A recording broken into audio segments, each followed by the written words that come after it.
anteriores, a gente falou sobre onde ocorre a biodiversidade, quais são os fatores que determinam isso, como ocorrem as dinâmicas das populações e as interações entre diferentes espécies, como ecossistemas se organizam naturalmente. A gente também falou politicamente, em termos de manejo, como ecossistemas naturais podem ser protegidos, né, quais são os tipos de áreas protegidas que a gente tem, especialmente no Brasil. E uma das coisas importantes das áreas protegidas é justamente proteger os ecossistemas naturais de ameaças. Então, nesse e nos próximos vídeos, a gente vai falar sobre ameaças a ecossistemas naturais. Em geral, elas são sempre causadas por seres humanos, é claro. Então, aqui a gente tem uma lista das principais ameaças que ecossistemas naturais enfrentam. Então, tem as óbvias, né? Desmatamento e conversão de vegetação.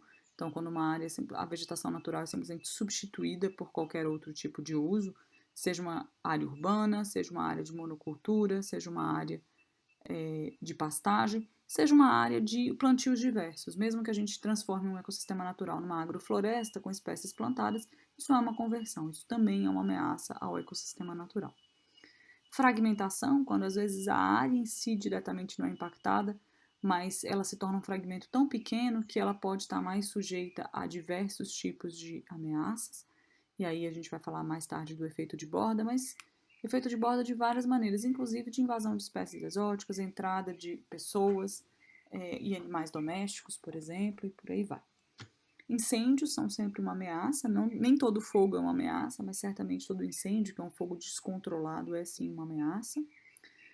Às vezes o desmatamento não ocorre, mas é feito extrativismo seletivo, né, extrativismo de algumas espécies, seja madeireiro ou não madeireiro, e isso também pode ser uma ameaça, isso pode ser feito de forma sustentável, mas isso pode também ameaçar ecossistemas, dependendo da forma como é feito. O extrativismo animal, ou a caça, isso também pode ser feito de forma sustentável, a gente inclusive pode chamar isso de manejo de fauna, mas em muitos casos, quando feito de forma não planejada e com superexploração, é uma ameaça a ambientes inteiros, porque se você caça determinados animais e, por exemplo, afeta completamente uma cadeia trófica, isso pode mudar tudo no ecossistema. As invasões biológicas são ameaças, muitas vezes silenciosas, que a gente não enxerga como uma ameaça, só percebe quando o impacto já está muito grande. As mudanças climáticas são mudanças em escala global, que não necessariamente ocorrem por mudanças que estão acontecendo ali naquele local, naquela região, mas que podem impactar de maneira muito significativa o funcionamento de ecossistemas, mesmo em ecossistemas que estão totalmente conservados, né? Você pode ter, a gente tem vários exemplos, por exemplo, na terra indígena do Xingu, em que você tem milhares de hectares conservados dentro da terra indígena e mesmo assim o padrão de ocorrência de fogo está mudando. Né? Então, a ocorrência de incêndios em terras indígenas, por exemplo, está completamente mudada, mesmo que os hábitos das pessoas não tenham mudado e a vegetação em si nativa continua igual. Só que o clima está diferente, os eventos extremos climáticos estão mais frequentes e isso muda toda a característica do fogo e da vegetação também. Em alguns casos, a visitação pode ser uma ameaça. Né? Então, a visitação pode ser uma maneira da gente valorizar áreas nativas e transformar elas, inclusive, em formas de ganhar dinheiro, mas se ela for mal feita, ela pode sim ameaçar ou o ecossistema inteiro ou algumas espécies específicas. Tem coisas que podem ser muito sensíveis, tem animais que são muito arredios, muito ariscos, né? Então, quando tem seres humanos, eles se afastam, mudam seu comportamento, por exemplo, de cuidado dos filhotes e coisas assim. Então, a visitação pode sim ser uma ameaça. De novo, como eu falei no início, às vezes você está plantando uma agrofloresta num campo nativo achando que você está fazendo uma melhoria, você está colocando árvores onde não tinha. Na verdade, isso é uma ameaça enorme, você está transformando um campo antigo numa vegetação convertida. A mesma coisa, você pode estar visitando um lugar achando que você está valorizando aquele lugar e está afetando muito a dinâmica daquele ecossistema. Todas essas coisas podem ser feitas de formas mais sustentáveis, de forma mais regulamentada. A gente só precisa saber como e ter estrutura de governança para garantir que isso seja possível. E são uma mudança muito radical em qualquer ecossistema em que basicamente todas as espécies que existem nos ecossistemas que foram desmatados desaparecem.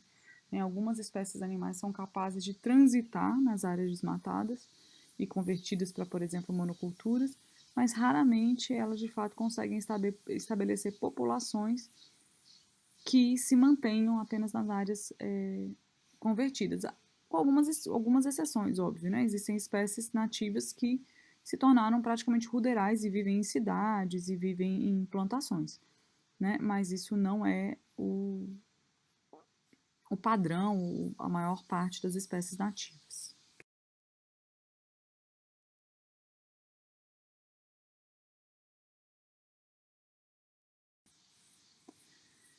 Se a gente olhar o desmatamento no Cerrado, então esse é um mapa do Map Biomas.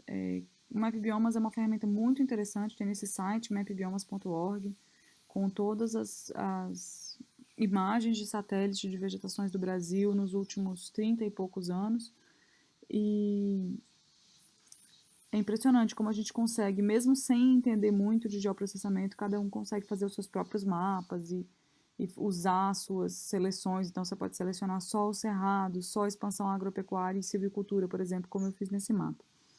E a gente vê que o cerrado está perdendo muito, perdeu muita área e continua perdendo agora de maneira ainda mais acelerada para as grandes monoculturas, né? Então, especialmente soja, milho, algodão e pastagem, né? Então, são todas commodities que são produtos de monocultura, cujo preço é estabelecido no mercado internacional, em dólar e por aí vai. Então, isso não tem nada a ver com o mercado interno, com demanda por alimento, nem nada disso. Isso é um mercado internacional. A maior parte das pessoas que produz, por exemplo, soja no Brasil não tem a menor ideia de para onde vai a sua soja, porque vende para uma grande holding que manda isso em forma de óleo ou em forma de grão para qualquer lugar do mundo, dependendo do preço que cada país está pagando. A expansão de silvicultura também no Brasil é uma ameaça, no Cerrado em algumas áreas, especialmente no norte de Minas Gerais. E aí silvicultura aqui é basicamente eucalipto e pinos. Tá? Então, em alguns lugares isso aparece como reflorestamento. Bom, primeiro que eucalipto e pinos monocultura não é uma floresta, é uma monocultura, não é só porque é árvore que deixou de ser monocultura. E não é reflorestamento se você está colocando isso em cima de um lugar que não era floresta, né? Então, são várias maneiras errôneas de se falar nisso. Então, quando você consome alguma coisa que é fruto do reflorestamento, na verdade, você não está ajudando em nada o desmatamento. Claro que a área que está com plantio de pinos, esse pinos vai ser cortado para ser usado e novamente ser plantado, pelo menos você não está expandindo a área de desmatamento. Mas não quer dizer que isso tenha menos impacto do que qualquer outra atividade. Então, os principais vetores de desmatamento no Brasil são basicamente esses, né? As monoculturas de larga escala, soja, milho, algodão, tem alguns outros exemplos. Pastagens, que não deixam de ser monoculturas de espécies de gramíneas para a produção de gado, de carne, né, especialmente.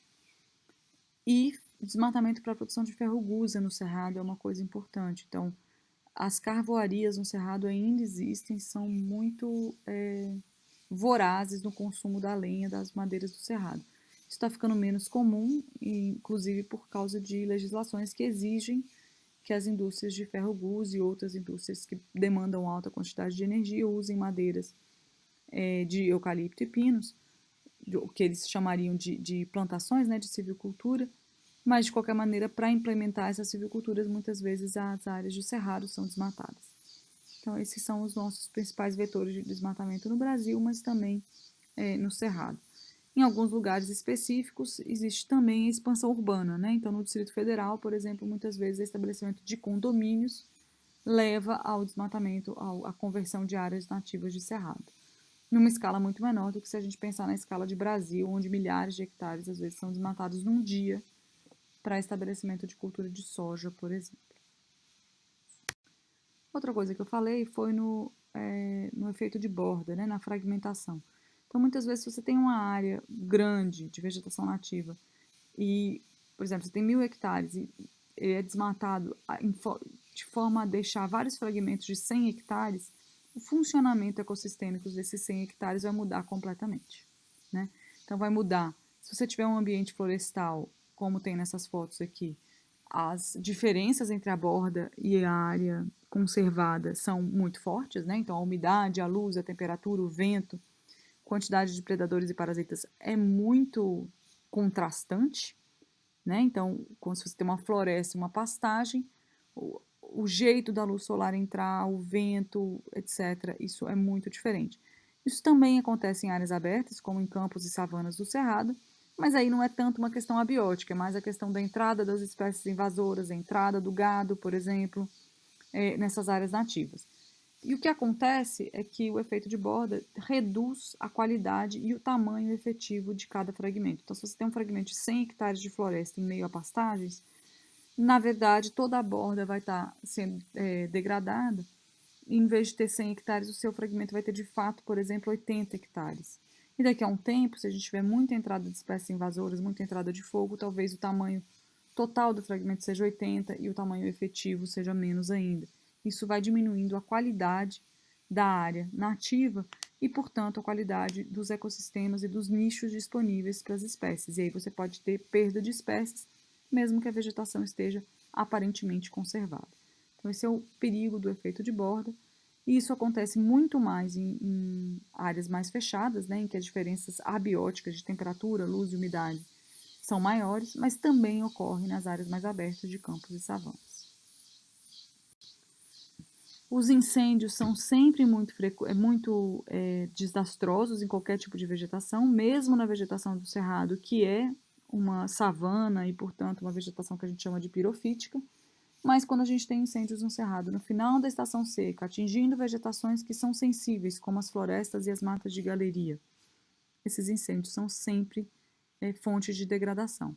Tem um outro vídeo em que eu vou falar de manejo de fogo. Existem sim algumas formas de fogo que não são tão prejudiciais no cerrado, por exemplo. Mas incêndios, que são fogos descontrolados, são sempre prejudiciais e fontes de degradação. Em alguns ecossistemas, como nas florestas tropicais úmidas da Amazônia e Mata Atlântica, por exemplo, o fogo é sempre uma fonte de degradação. Se tiver um incêndio de grande proporção, pior ainda, né? As espécies não têm capacidade de rebrota, de sobrevivência a esse tipo de distúrbio.